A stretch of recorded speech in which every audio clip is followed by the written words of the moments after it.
How many opportunities have you lost? How many business deals? How many nights of peace simply because you could not resist the urge to react? If you have ever lain awake regretting what you said in anger, if you have felt the cold aftermath of words spoken too soon, then you already know this truth. Life's greatest setbacks are seldom caused by the actions of others, but by the storm that rises unbidden within yourself. You are not alone in this struggle.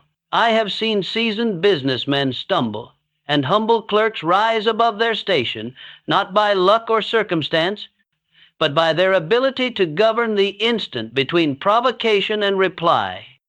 The world will always present irritations and unexpected tests. The question is, will you continue to let these moments dictate your destiny, or will you seize the power to direct your own path? The secret I am about to reveal is not complicated, but it is rare. In these chapters, you will learn how to transform that perilous fraction of a second into your greatest ally. If you are ready to trade regret for real power, keep reading. The transformation begins with you. The first strike is always internal. The most common mistake we make is believing the attack comes from the world around us. We are conditioned to think that pain, insult, and failure are things that happen to us, the results of circumstances and people outside our control. Yes, the world can strike with all its force. Unforeseen events can unravel our plans, harsh words can sting, and opportunities can slip through our fingers. But the true wound, the one that lingers and shapes us, does not begin with what is done to us. It begins within. Imagine the scenario. Someone speaks out of turn, disrespecting you in front of others. A plan you've spent months building falls apart in a single moment. A door you desperately hoped would open slams shut. Instinctively, before you even process what has happened, your pulse starts to race, your chest tightens. Your thoughts scatter and clash like armies at war. You want to shout, to blame, to defend yourself. But that is not the real moment of importance.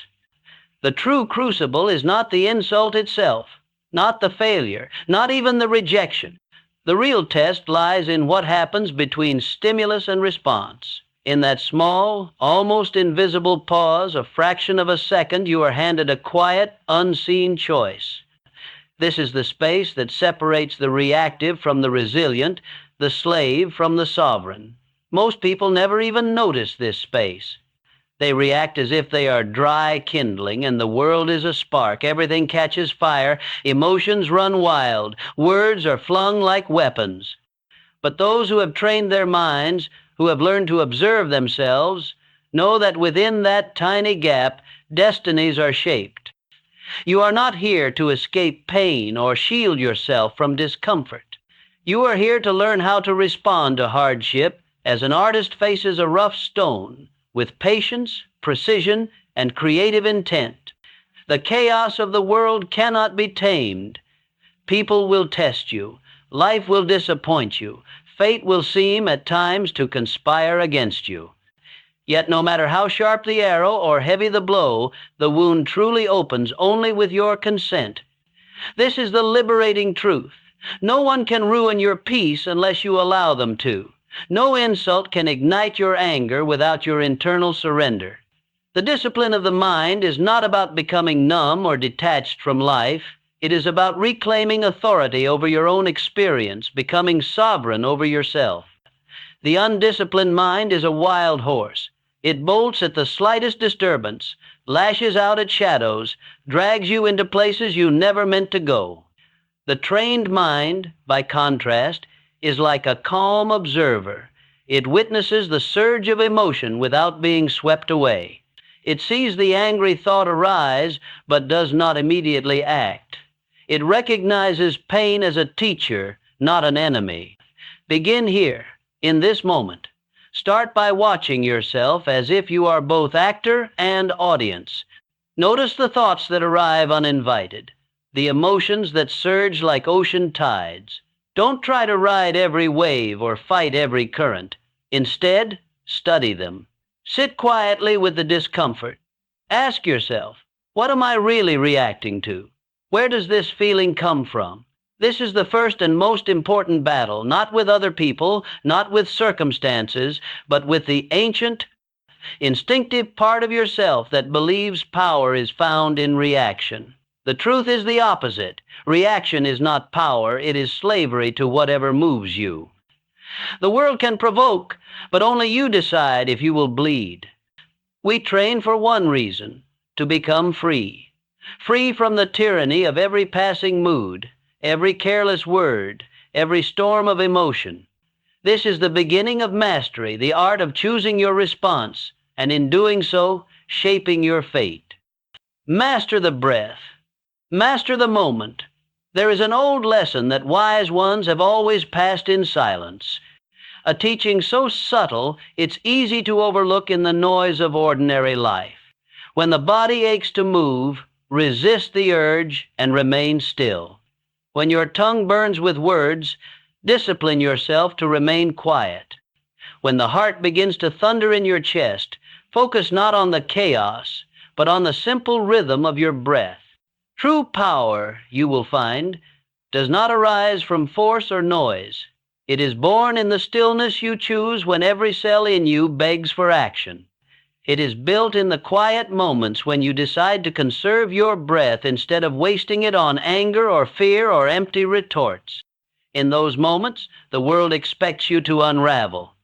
The eyes around you look for the crack in your armor, anticipating that you will break down, lash out, or collapse under pressure. But if you can teach yourself to breathe, just breathe in the eye of that storm, you become something rare and powerful. You become a weapon forged in the fires of restraint, a blade sharpened by silence and poise. Most people never learn this art. They move when they should be still, speak when silence would serve them better, and react with every muscle tensed, every word sharpened by panic. They let their lungs become puppets to fear, to anger, to anxiety. Their breath is ragged, shallow, wasted, never anchoring them, only feeding the chaos within. But breath, properly understood, is not merely air filling the lungs. It is an anchor, grounding you in principle when the winds of emotion threaten to sweep you away. It is a sacred reminder, a call to return to yourself when the world demands that you abandon your core. In the midst of turmoil, when all seems to spin out of control, breathe. Let your breath pull you back to what is unchanging. Return to the principle that you are not defined by insult or pressure. Remember that you are not shaped by what happens outside you, but by the discipline you exercise within. Your composure is your responsibility, and it begins with a single conscious breath. You must train the body to recognize that the moment, no matter how urgent or intense, does not own you. The insult does not define you. The pressure is only temporary, a passing test.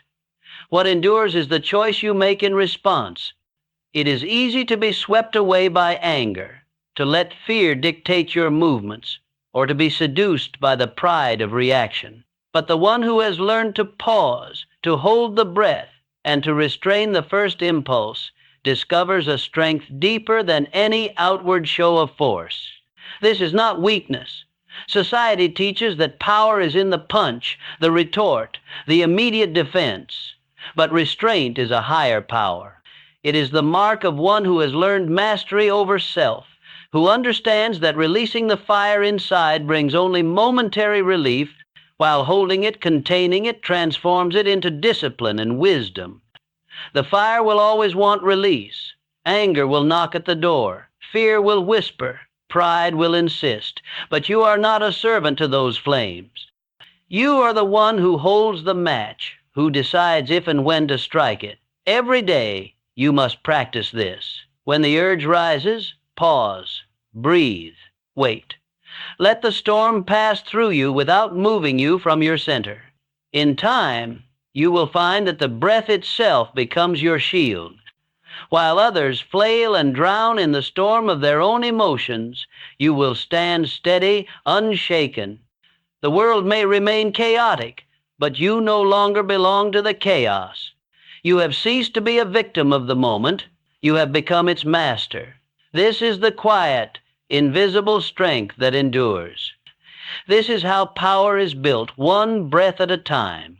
You do not have to attend every battle you are invited to. The world is relentless in its invitations to conflict. Each day, it offers you 1,000 battles, most of them meaningless, all of them tempting. A single glance from across the room, a dismissive tone from a stranger, a careless word spoken in haste, a loud opinion echoing in the crowd, a false accusation hurled without a second thought. These are the subtle provocations that litter the path of your daily life, each one daring you to react, pulling at the threads of your pride, poking at the soft underbelly of your anger, and teasing out your fear of being misunderstood or disrespected. Every encounter is a quiet dare. Defend yourself. Prove your worth. Set the record straight. How many hours do we waste trying to correct others' misjudgments? How much of our precious energy do we pour into skirmishes that leave us emptier than before? But wisdom, hard-earned and quietly spoken, teaches a different lesson, a lesson that lives not in the heat of argument, but in the calm of restraint. You must understand this. You are not required to show up to every war that calls your name. Not every gauntlet thrown at your feet deserves to be picked up. The world is full of people eager to fight, eager to pull you into their storms, eager to make you defend yourself against slights both real and imagined. But you do not have to accept their invitation. Imagine a dog barking in the night, loud and persistent, demanding attention. Do you drop to all fours and bark back? Of course not. And when a fool hurls insults in your direction, do you lower your crown and chase after every word, trying to catch and counter each one? No. Let them bark. Let them throw what they will. Your dignity is not found in answering every call to arms. It is found in choosing which battles are worthy of your spirit. The deepest kind of strength is not always loud or obvious. Some of the most formidable people you will ever encounter are not those who win every argument or dominate every debate. No, the truly strong are often the most absent from battles that do not serve their growth. They are not cowards. They are commanders of themselves, guardians of their peace. To walk away is not an act of fear, but of wisdom. It is not an escape from conflict, but an ascension above it. Restraint is a higher form of command. It is the mark of one who has learned the difficult art of governing their emotions rather than being governed by them. When you refuse to be dragged into petty squabbles and empty debates, you are not surrendering. You are declaring sovereignty over your own energy, over your own attention. Let others wonder why you do not react. Let them puzzle over your silence, misinterpreting it as weakness or uncertainty.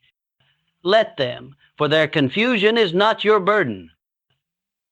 While they exhaust themselves in noise, burning their vitality in battles that matter little, you quietly build your strength in the sanctuary of self-control.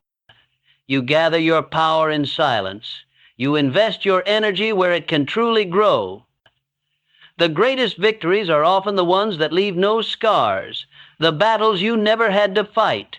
You do not win by clashing with every fool who crosses your path. You win by refusing to become one yourself. Your crown is not for sale, and your peace is not to be auctioned to the highest provocation. Remember this, each time the world invites you to war, the choice is always yours.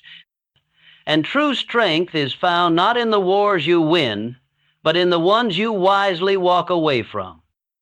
Reaction is a fire, response is a flame. There is a subtle, powerful difference between fire and flame, a lesson too often missed in the rush of daily life. One destroys, the other preserves. One ravages, the other warms. Fire is reaction. Flame is response. Reaction is the wildfire. It erupts without warning, spreads without control, and consumes everything it touches. When you react blindly, you let your emotions become that fire fast, hot, destructive. Words fly, bridges burn, and when the smoke clears, all that remains is ash and regret. People admire the spectacle, the noise, the heat, but what do they gain from it? Nothing but scars. Response, on the other hand, is the controlled flame, steady, focused, purposeful. It is the light that banishes darkness, the warmth that brings people together. It is neither wild nor wasteful. A true response is wielded with intention. It does not leap at every spark, nor does it devour at every opportunity. It waits, it watches, it chooses its moment and its strength. Most people never learn this difference. They confuse noise for influence, rage for authority, and silence for weakness. They imagine that to be powerful is to be loud, that to win is to overpower, and that to endure quietly is to surrender. But they are mistaken. Look at the old trees that stand through 1,000 storms. When the winds howl and branches snap, the old trees do not fight the storm with rage. They bend. They yield just enough to survive. They let the wind shape them, not break them. And so, they stand when others fall. The very wind that uproots the weak is what shapes the strong. Your mind works in just the same way. You are not meant to be a slave to your first impulse. You do not have to be overtaken by every emotion or set ablaze by every insult. Fierceness does not mean frenzy. Strength is not found in shouting or in smashing. You can blaze with power and never burn down what you love. The true test of character is not in how hot your anger burns, but in how steady your flame remains under pressure. Let your response be flame deliberate, controlled, illuminating. Let it burn with reason, never revenge. Let it radiate clarity, never chaos. Let it be grounded in principle, not pride.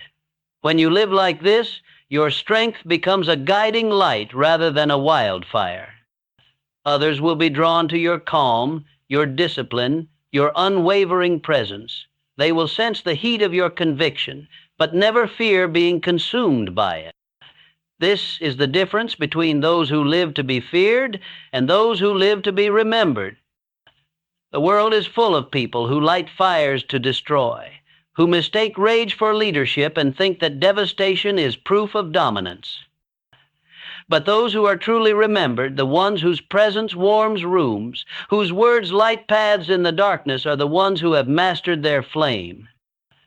Do not strive to be the fire that devours and vanishes. Strive to be the flame that endures and guides. The fire dies quickly, leaving ruin in its wake. The flame lasts, passed on from hand to hand, from heart to heart, bringing comfort and clarity to all who encounter it. The choice is yours, every day, in every moment of tension. You can be fire, wild, consuming, fleeting, or you can be flame steady, warm, unforgettable. Be the flame. You are not your thoughts, you are the one who watches them. Thoughts will always come drifting in, sometimes gentle as a breeze, sometimes fierce as a storm. Doubt will whisper in your ear, subtle and persistent, questioning every step you take. Emotions will surge within you, rising like waves on a turbulent sea, threatening to pull you under with their sudden force. This is the nature of the mind. This is the weather of the inner world. But here is a truth that few ever learn. You must never mistake the weather for the sky. Storms may rage above, clouds may blot out the sun, but the sky itself remains untouched, unchanged, infinite. In the same way, you are not the sum of your passing thoughts. You are not the parade of emotions that sweep through you. You are not what happens within your mind. You are the vastness beneath it all. The untrained mind is easily deceived. It clings to every thought as if it were fact, treats every emotion as if it were forever. In this way, it becomes a servant to every wind that blows. But a trained mind, a mind that has learned to observe, knows the difference. It knows that a thought is merely a visitor, a guest, not a master. It knows that a feeling is a signal, not a sentence to be served. Not everything that appears in your consciousness deserves your obedience or your belief. You can feel anger rising and yet remain unshaken by it. You can notice fear's presence without being ruled by fear itself. The difference lies in your ability to step back, to create distance between yourself and the chaos within. When you step back, you become the observer, the watcher. You begin to see thoughts and feelings for what they are, events, not identities, weather, not the sky. The one who watches is the one who holds real power. The observer is not a slave to impulse. The observer can choose. In the space between noticing and acting, there is freedom, the freedom to pause, to wait, to respond instead of react. This is the difference between living at the mercy of the moment and living with intention. Learn to watch your thoughts the way you might watch birds pass across the sky. Some are bright and beautiful, singing their melodies for a brief moment. Others are harsh, aggressive, even frightening. But all are temporary. All eventually pass. Not every thought demands action. Not every emotion requires your surrender. Your power is not found in controlling what comes into your mind. No one can stop the storms from forming or the clouds from drifting by. Your power is found in choosing what you allow to remain. It is in your discipline over what you entertain, what you nurture, what you let take root in the soil of your attention. This is the quiet secret of the strong. They do not waste themselves trying to stop the weather. They simply refuse to let it define the sky. And the one who chooses what stays chooses the shape of their own future. By deciding which thoughts to believe, which emotions to cultivate, you carve your destiny from within. You do not let passing storms uproot your foundation.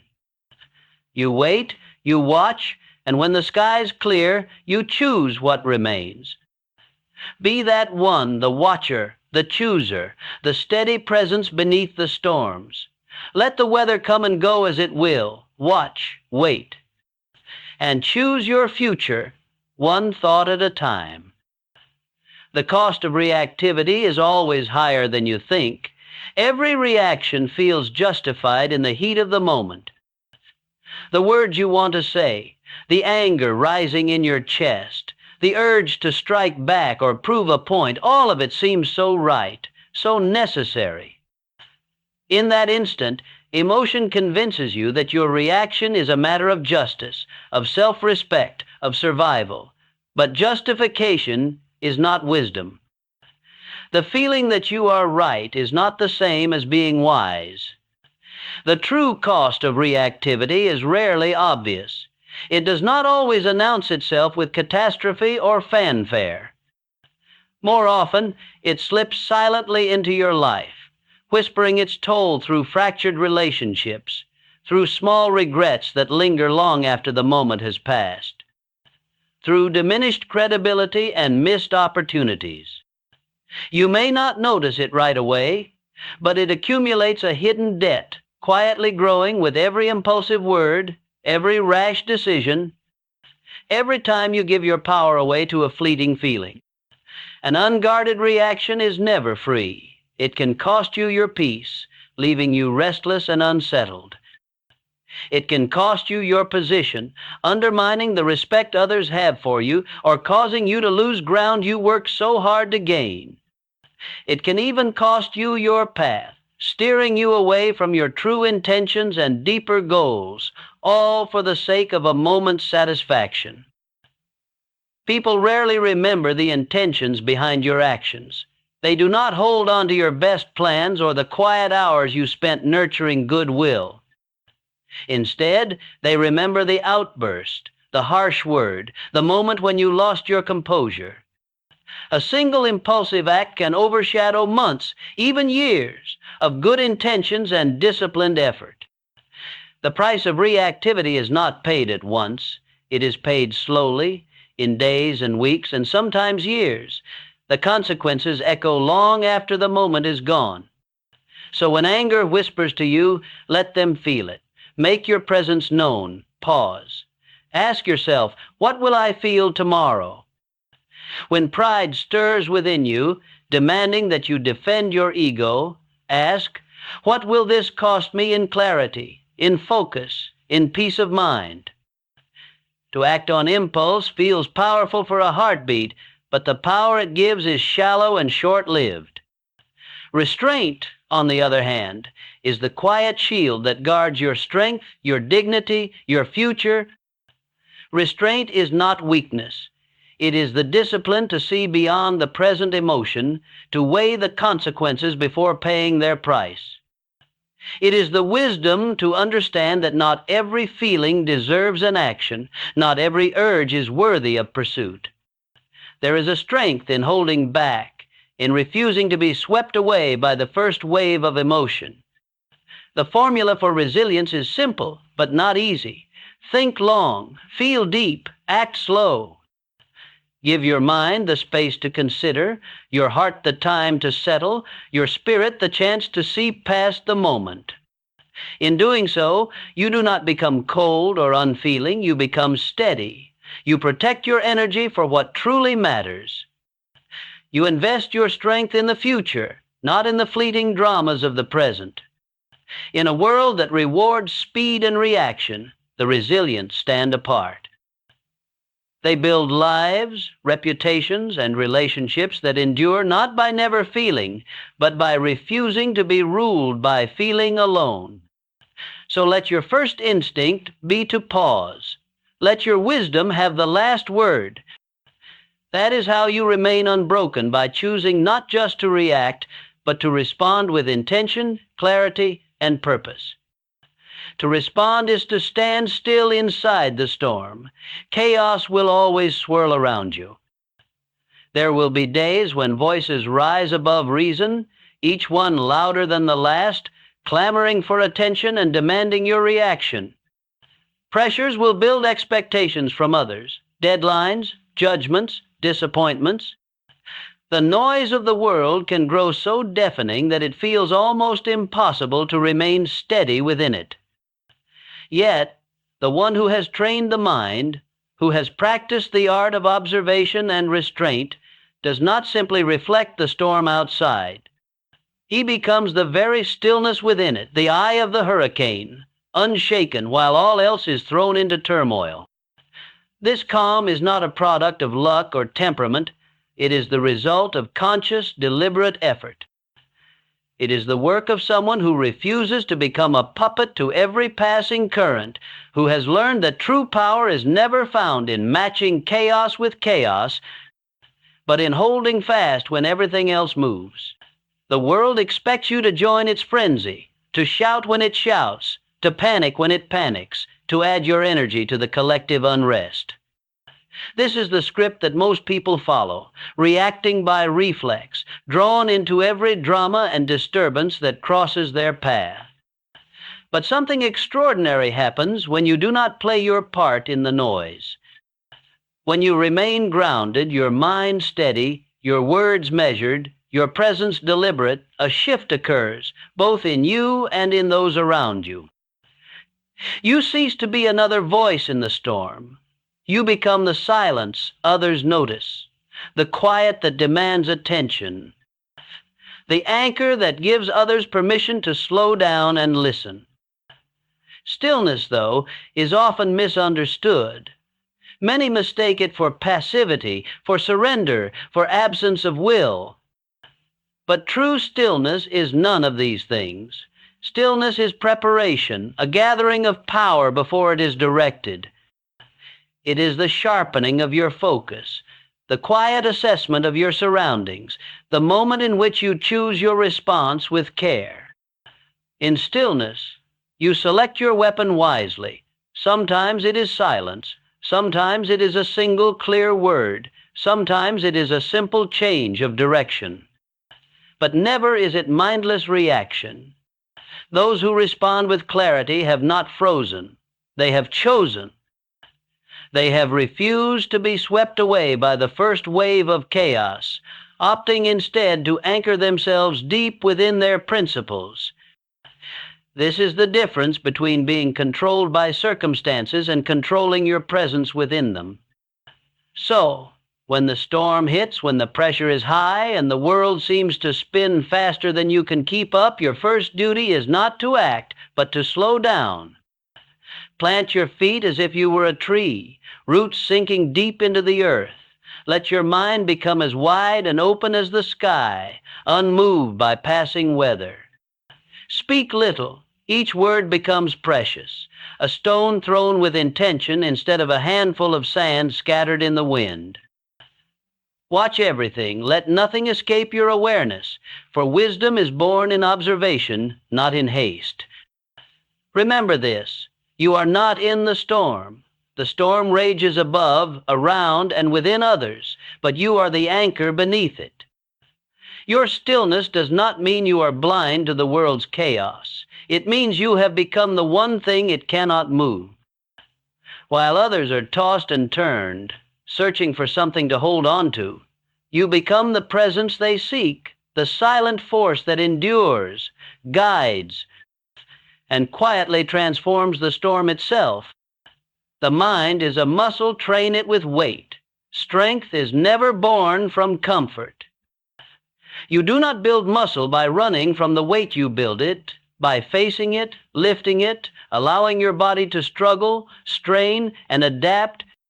Over time, the weight that once seemed impossible becomes a part of you. The same principle governs the mind. Every challenging moment is a form of resistance. Each delay that tests your patience, every insult that stings, every instance of confusion that clouds your path, every bit of pressure that tightens around you, these are the mental weights of daily life. They press down on you, demanding a response, daring you to break or to rise. Most people shrink from this pressure. They complain, resist, wish for easier circumstances. They long for a world without friction, not realizing that a life without resistance is a life without growth. The disciplined, however, see every challenge as an opportunity to become more than they were yesterday. They know that each test is a chance to add another layer to their inner strength. Every time you hold your composure when it would be easier to collapse, you become stronger. Every moment you observe your emotions instead of being ruled by them, you reinforce your foundation. Strength is not about being numb, nor about pretending you feel nothing. It is about feeling everything, the full spectrum of frustration, fear, and uncertainty, and still choosing the response that aligns with your highest discipline. Think of the mind as you would a warrior's body. It is not forged by chance, but by daily effort. You must train it with intention, setting clear goals for your character just as you would for your physique. It requires consistency, showing up day after day, facing what you would rather avoid, pushing through discomfort, never letting up simply because progress is slow. Let difficulty become your gym. Let every day be your training ground. When the world delivers setbacks, see them as exercises, opportunities to practice patience, resilience, and clarity. When someone challenges you, let it be a moment to lift the weight of your own reaction, choosing calm over chaos. When confusion clouds your mind, use it as resistance to strengthen your focus. Each circumstance, no matter how minor or major, is a chance to practice discipline. The goal is not to become someone who never reacts, who is immune to emotion. That is not possible, nor is it even desirable. The goal is to endure, to observe, and then to respond not from impulse, but from strength. to become someone who can stand in the midst of turmoil and choose not to be moved by every passing wind, to be the person who remains rooted in their principles, even as the world tests their resolve. So, welcome the wait. Do not seek to avoid it. When difficulty arises, recognize it as your teacher. When you feel tested, remember that you are training for something greater than comfort. You are training for mastery. With every moment of effort, with every deliberate response, you are building the unshakable mind. And over time, just as the body adapts and grows from lifting what was once too heavy, so too will your mind transform. You will discover reserves of strength you did not know you possessed. You will face new challenges with a steady hand and a calm heart. You will move through life not as someone shaped by circumstance, but as someone who shapes their response to every circumstance. That is how resilience is built, not by avoiding the weight, but by lifting it every single day. The delay is where wisdom lies. If there was one skill you could buy that would change the entire course of your life, it would be this: the ability to purchase a single second between the moment you are triggered and the moment you react. Just 1 second, a single breath, an instant of separation. Yet in that tiny space, destinies are rewritten. Most people never realize the power of this moment. They live at the mercy of their impulses, quick to strike back, quick to defend, quick to lash out. The untrained mind reacts before thought has a chance to intervene. It is as if there is no gap at all between the trigger and the reaction, no buffer, no room for reason to enter. But those who have trained themselves, who have learned the quiet art of restraint, know the difference that a single second can make. In that 1 second, the old self, the one ruled by habit and emotion, has a chance to die. In that same moment, the new self, the one governed by intention and principle, can begin. It is in this gap that transformation lives. The space between stimulus and response is where you decide who you are, not just what you feel. A delay between trigger and reaction is not weakness, far from it. It is power in disguise, a hidden strength that sets the disciplined apart from the impulsive. That pause is not an absence of action, it is the presence of mastery. Within this second, you can ask the questions that matter.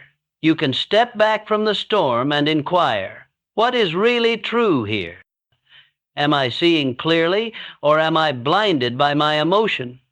Does this moment matter in the long run, or is it a distraction from what is truly important? What response aligns with my highest values, not just my current feelings? Each time you create this pause, you invite wisdom to the table. Instead of being dragged by the chains of your past reactions, you sit with your choices and select the one that builds your future.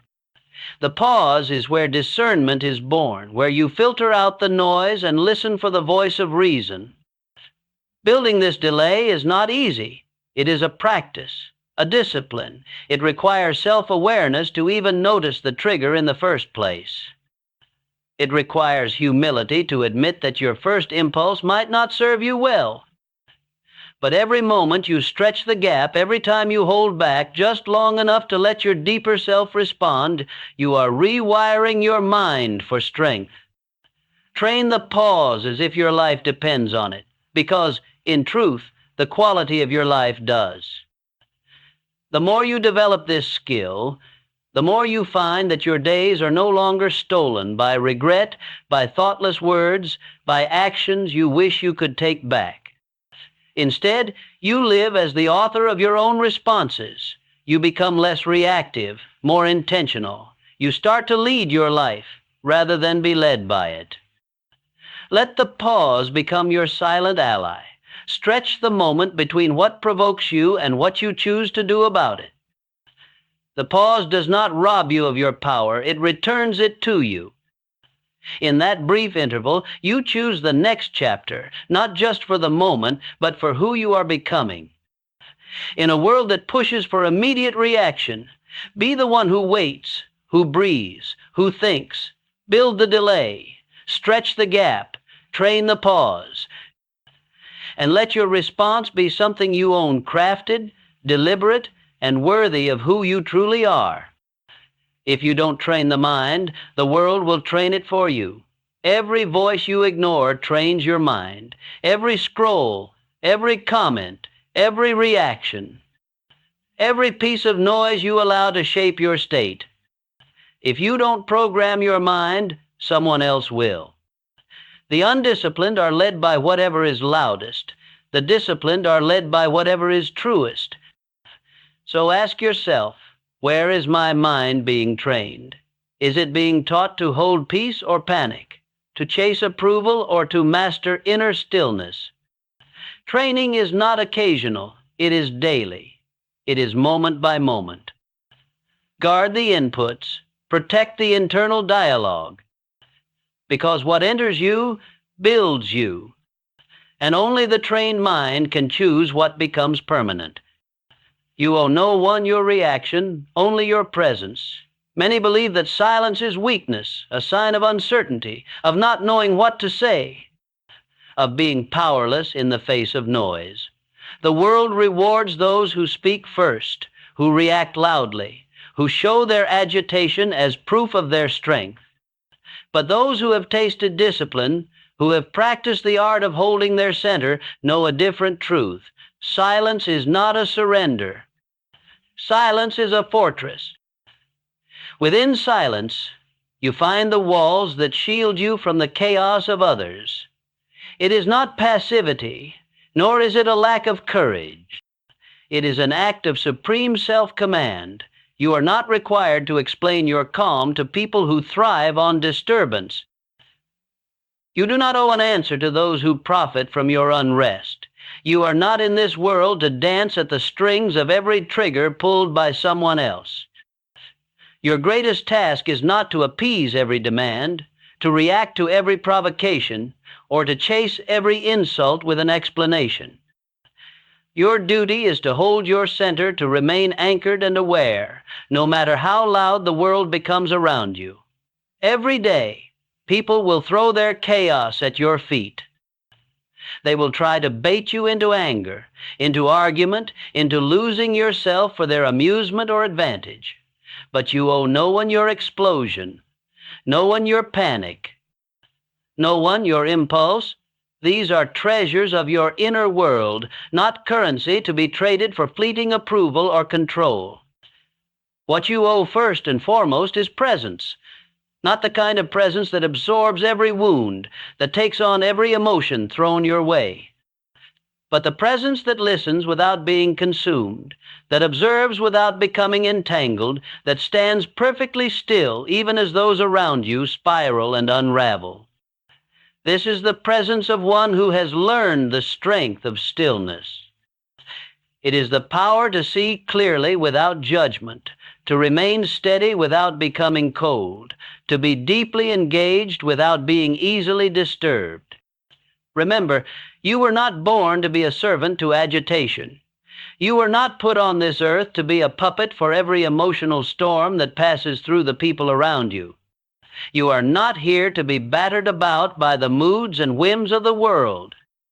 You are here to be a steward of awareness, a keeper of the quiet space within yourself where true perception lives. Train this discipline until it becomes your second nature. Practice the art of silence until it feels like home. Train until people look at you and cannot tell whether you are angry or enlightened, whether you are about to speak or simply savoring the peace. Become the kind of presence that unsettles others, not because you are unstable, but because you are immovable. This is how you transcend the chaos. This is how you become something greater than reaction, a force that neither absorbs nor amplifies the noise around you. With enough practice, you will find yourself less and less caught up in the storms that once swept you away. Instead, you will rise above them as the sky rises above the weather. You are no longer a storm, battered and fleeting. You have become the sky itself, vast, calm, enduring. The clouds may come and go, the winds may howl, but you remain. You are not the noise. You are the space in which it happens, and in that space there is strength, peace, and a silent authority that nothing can touch. The mind cannot be trusted until it has been tested. A mind that is never tested is like a sword that is never placed against the stone. It may shine in the sun, drawing admiration for its surface brilliance, but when the moment of true need arrives, it bends, it chips, it fails. There is a kind of strength that is only revealed through adversity, a hidden quality that cannot be faked and cannot be gifted. It must be earned. We are drawn to ease and comfort, to moments where nothing threatens our composure or challenges our certainty. But comfort is a poor teacher. What you truly need is the test. Not so that you can parade your strength for the approval of others, but so that you can discover, with humility, what still lies dormant within you. The test is not to prove who you are to the world, but to reveal quietly and honestly who you are not yet. It is in these moments that you are stripped of illusions, shown the places where your discipline falters, your patience thins, your attachments reveal themselves. You do not really know your own discipline until your pride is confronted when someone's careless insult bites at your ego, and you must decide whether to defend, to attack, or to let it pass like wind through leaves. You do not know the depth of your patience until you face delay, when what you want is held just beyond your reach, and the old impatient self claws at the door. You do not know the truth of your detachment until you experience loss, when something or someone you cherish is taken, and your mind must choose between despair and resilience. Every trial you encounter is a mirror, reflecting back what remains untrained, untempered, unfinished within you. Every pressure is a teacher, offering lessons in the language of discomfort and uncertainty. Every struggle is a sharpening stone, wearing away the dull edges of your character and exposing the steel beneath. Do not waste your time asking for an easier path. Do not pray for the world to go gentle on you, or for fate to spare you its challenges. Ask, instead, for exposure. Ask that your weaknesses be brought into the light. Ask for the truth of your current limits to be revealed. Because only in knowing where you are fragile can you begin to forge real strength. The fire does not destroy the sword, it purifies it. The test does not diminish the mind, it prepares it for everything to come. It is a natural desire to want peace, to crave security, to hope for calm days and friendly faces. But these things, as pleasant as they are, do not sharpen the blade. They do not build the inner architecture that allows you to stand when the world trembles. It is adversity that shapes you, that calls forth the dormant powers within, that reveals to you the substance of your own will. When you avoid the test, you avoid the opportunity to know yourself fully. You remain a sword, unsharpened, beautiful, perhaps, but untrustworthy in the hands of adversity. Only when your mind has been tested, when you have stood in the storm and watched your old limits fall away, can you trust your own response to life. Only then does your composure carry the weight of wisdom, not just the appearance of it. So welcome the test, not for applause, but for revelation. Welcome the challenge, for it alone can turn potential into power. With each trial, you carve away what is false and discover what is true. And when the next test comes, and it always will, you will be ready, sharp, and trustworthy in both mind and response. The disciplined mind is a quiet mind. Noise is often mistaken for something that belongs to the outside world, the endless distractions, the chatter of crowds, the demands and opinions that swirl around us every day. But look closer, and you will see. Noise is not born from the world, but from the untrained mind. The world only amplifies what already exists within. The true noise is internal. It's the hum of background thoughts, the fears that cycle endlessly, the constant comparisons to others, the restless predictions of what might go wrong, the judgments about yourself and everyone around you. This is the soundtrack of an undisciplined mind, a mind that cannot sit still with itself. It fills every quiet moment with worries and wants, never allowing space for real clarity or peace. But something extraordinary happens when you begin to train your mind. As you cultivate discipline, the volume of internal noise starts to drop. The fears do not disappear, nor do the uncertainties or judgments vanish overnight, but they lose their power to drown out your inner voice.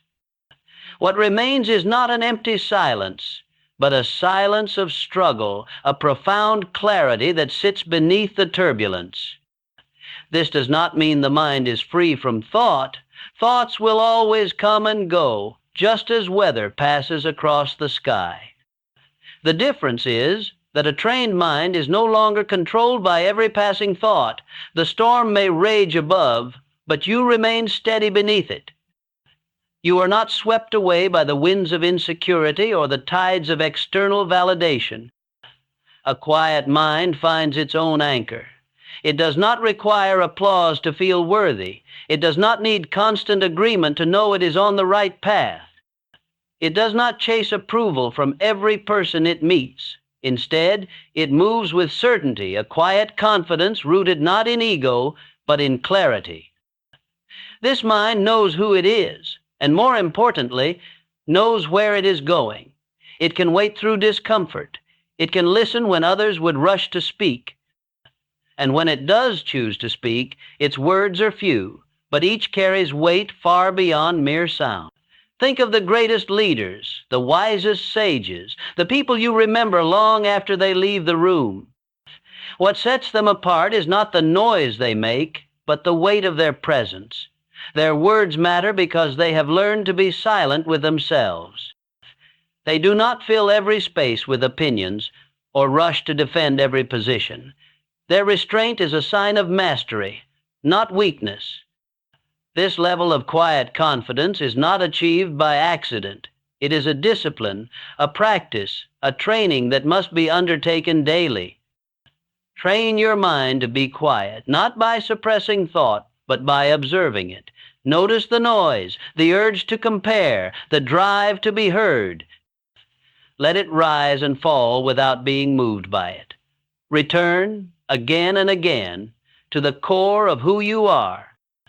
With time, you will find the mind grows quieter, the struggle softens, and clarity rises to the surface. You will no longer need to prove yourself in every conversation. You will no longer need to be heard just to feel seen.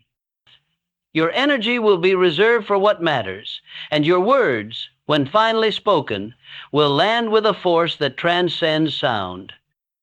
This is the gift of the disciplined mind, the ability to dwell in peace amidst chaos and to let your words carry the gravity of true silence. Train your mind to be quiet. In that quiet, you will discover your greatest power. True power is choosing not to use it. Anyone can strike back when provoked.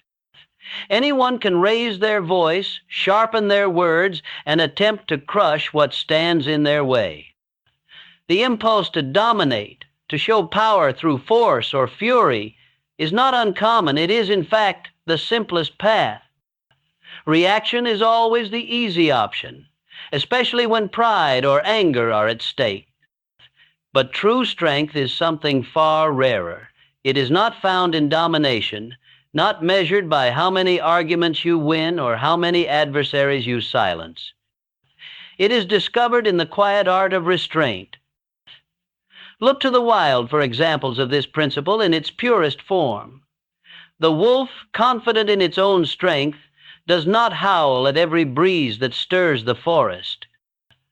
The lion, ruler of its domain, does not flinch at every rustle in the bush.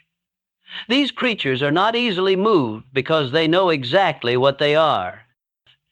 Their power is not diminished by their calm, it is revealed in it. They have nothing to prove, so they do not waste their energy reacting to every insignificant provocation. There is a lesson in this for all who wish to become truly strong. True power is not demonstrated by a need to show it at every opportunity.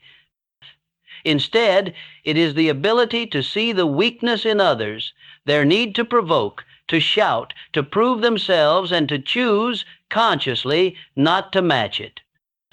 True power is recognizing when a battle is beneath you, when silence is the greater victory, when restraint is the most disciplined choice. You were not placed in this world to win every argument or to crush every challenge that crosses your path. You are here to win yourself. And that battle, the only one that truly matters, is not fought with words or with visible shows of strength.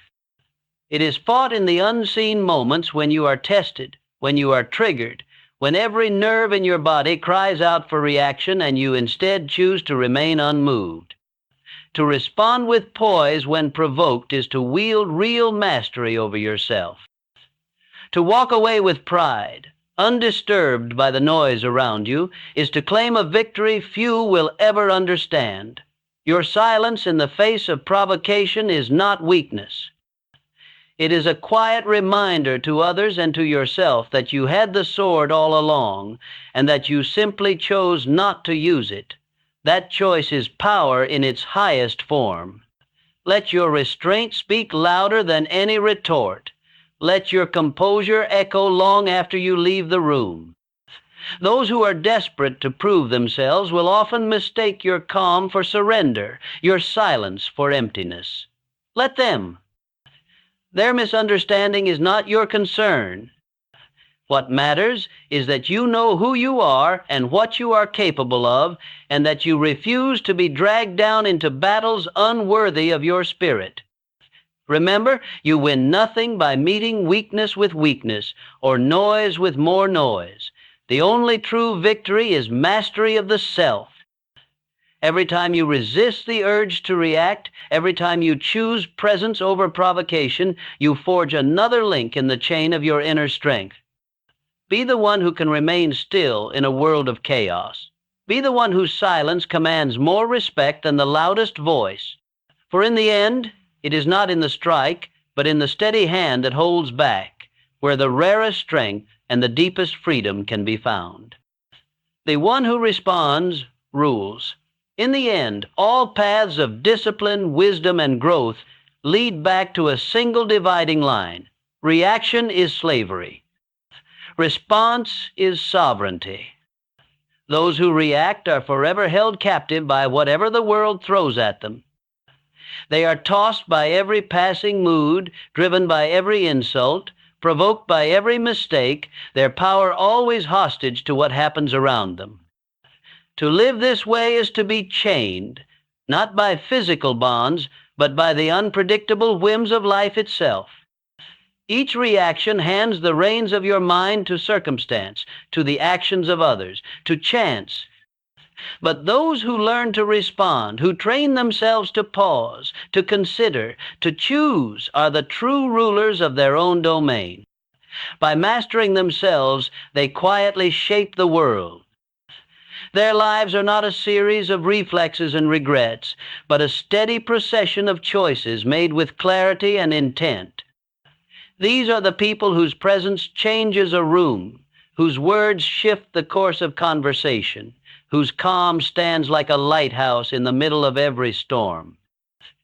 If you crave command over yourself, your outcomes, your future train restraint. Restraint is the muscle that lifts you above the noise and chaos. If you desire true freedom, not the illusion of doing whatever you want, but the reality of being unmoved by whatever happens, train presence. Presence is the anchor that keeps you grounded when life would sweep you away. If you seek real power, not loud and fleeting, but deep and enduring, train poise. Poise is the quiet force that lets you stand tall when others bend and break.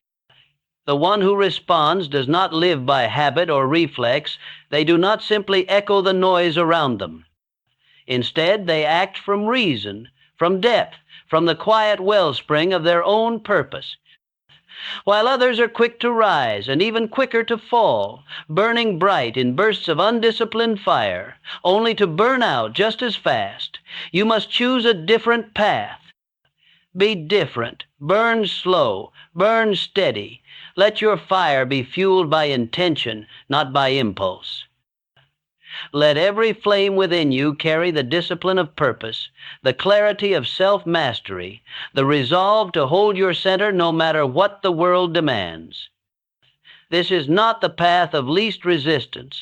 It is the path of greatest reward. You were not born to be a servant to circumstance, to live a life dictated by every event and every emotion. You were born with the capacity to become the master of your inner world, to train your mind, to direct your heart, to command your own response to whatever arises. That mastery does not begin in the grand gestures. It begins in the smallest moments, in the choice to pause, to breathe, to let wisdom speak before action is taken. This is the quiet revolution, a transformation invisible to most, but life-changing for those who undertake it. It is the hidden discipline, the ancient art of becoming unshakable, that separates those who merely endure life from those who shape it. It is the foundation of the trained mind, the secret weapon of all true achievers and leaders throughout history. And it belongs to us now. The invitation is open. Choose response over reaction. Practice it daily in the small conflicts and the great storms. Let your restraint become your command, your presence become your freedom, your poise become your power. Go and live this discipline. Carry it into every day, every challenge, every breath. In doing so, you claim the sovereignty that was always meant to be yours.